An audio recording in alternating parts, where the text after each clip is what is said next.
Our topic this morning for the video is running for God. With the 2024 Olympics in Paris shortly to take place, it's a reminder that 100 years ago, the same Olympics took place in Paris, 1924. Then a very famous Scotsman took part as an athlete. His name was Eric Liddell. He was born in 1902 in China. His parents were missionaries there. And so he came to the United Kingdom as a small boy for his education, and then finally studied in Edinburgh University. Eric was chosen to run the 100 meters in the Paris Olympics. And the race was scheduled to be run on a Sunday. So unfortunately, Eric, because of his principles as a Christian, he refused to run on the Lord's Day, much to the annoyance of his coach. However, Eric volunteered to run on the Monday in the race that was the 400-meter race. Contrary to expectation, he not only won the gold medal, but he broke the world record in that event. Just before the race began, someone came and put into his hand a little piece of paper with a verse from the Bible.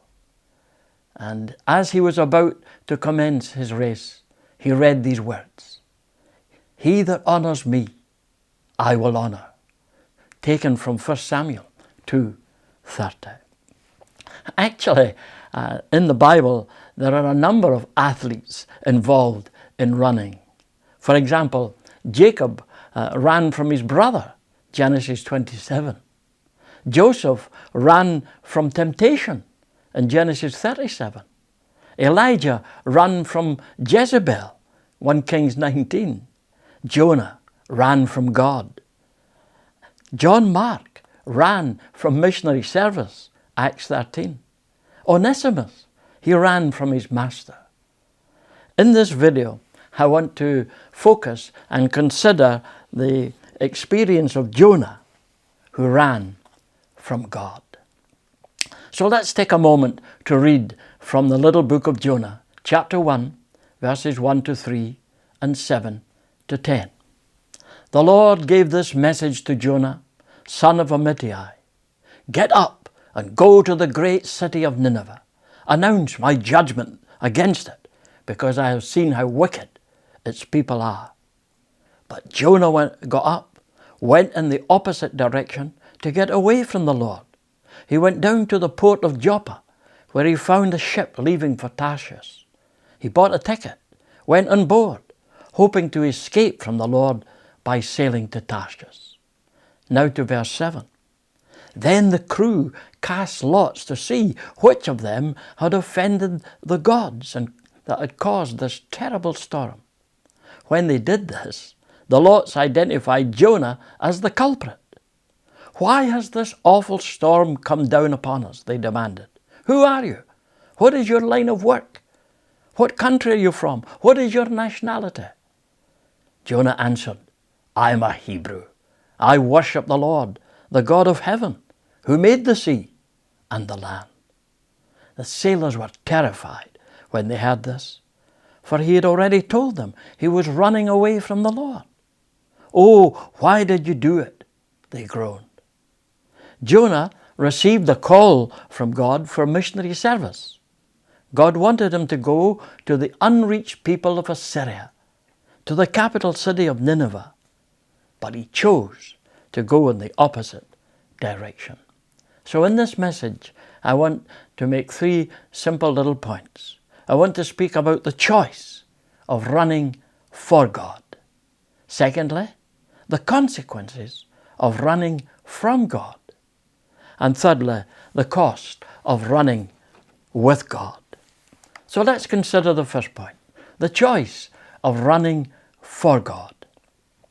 For any athlete to be chosen to run for their country in the Olympic Games would be a great honour. And to be a winner and to stand on the podium and hear your national anthem being played would be an emotional and a very rewarding moment.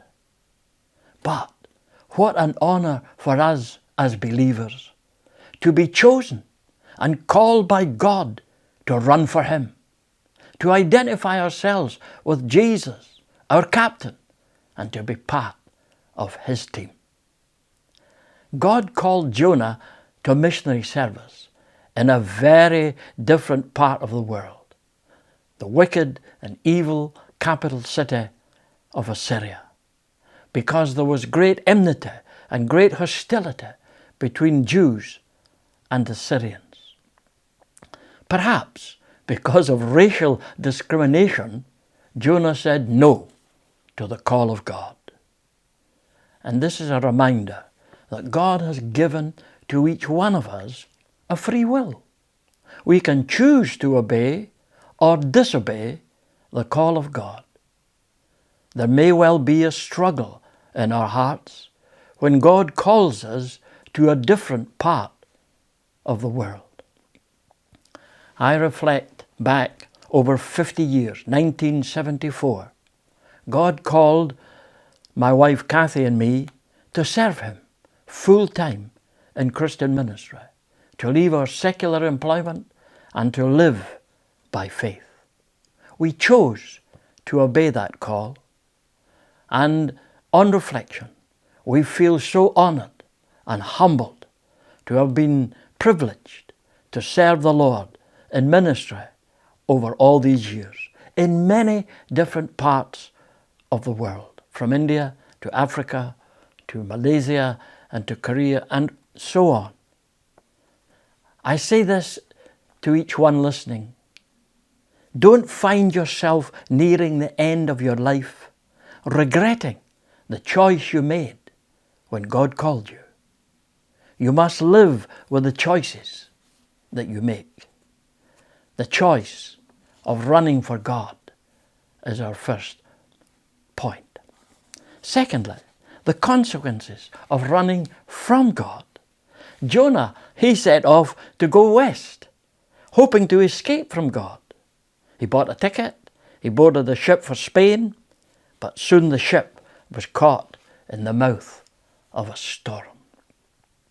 The sailors feared that the supernatural was behind the storm, so they cried to their gods.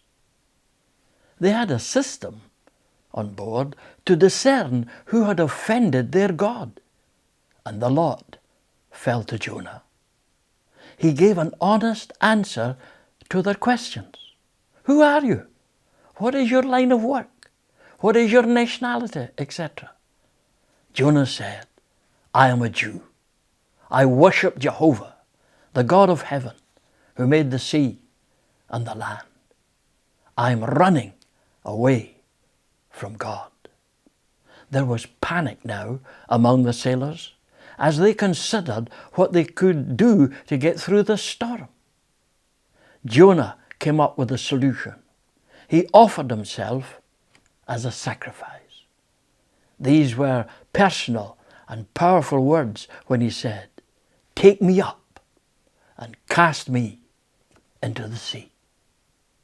The sailors reluctantly took Jonah and threw him into the sea.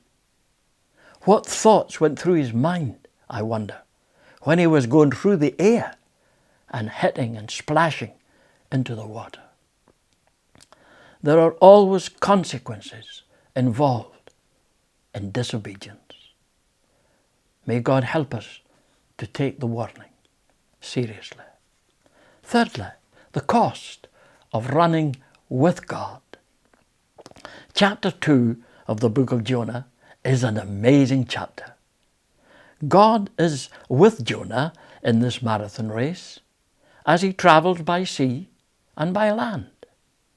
The moment that Jonah hit the water, he realized he was inside the belly of a great fish.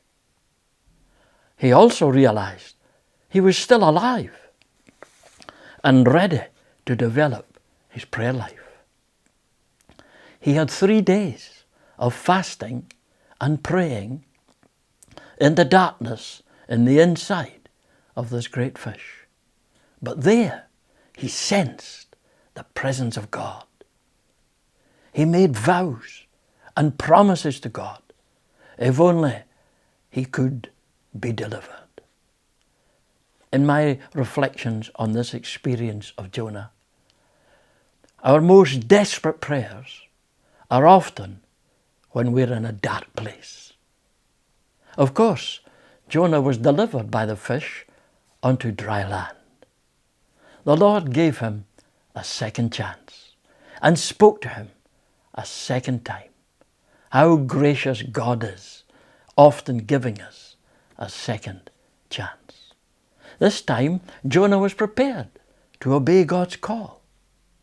When he arrived in Nineveh, he announced judgment to the people of the city. But God, in mercy, when he saw the people repent, he gave them salvation.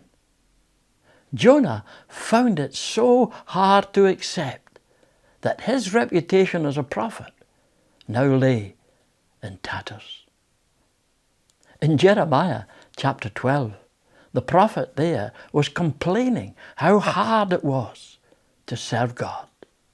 He said, "How long must this land weep?"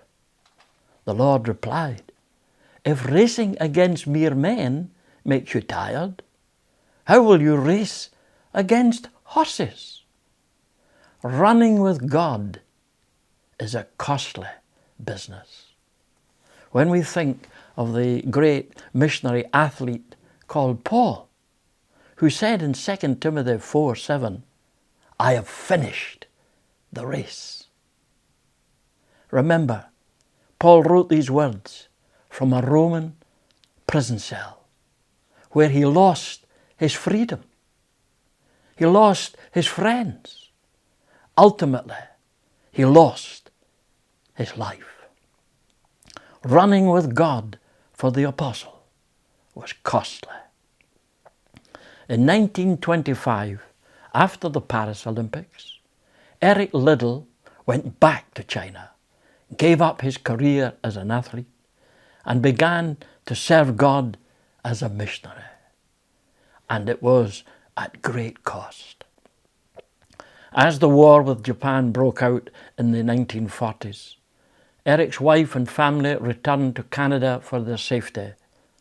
Eric was taken a prisoner and experienced what it was like to be in a Japanese prisoner of war camp. Unfortunately, in 1945, Eric died in that camp.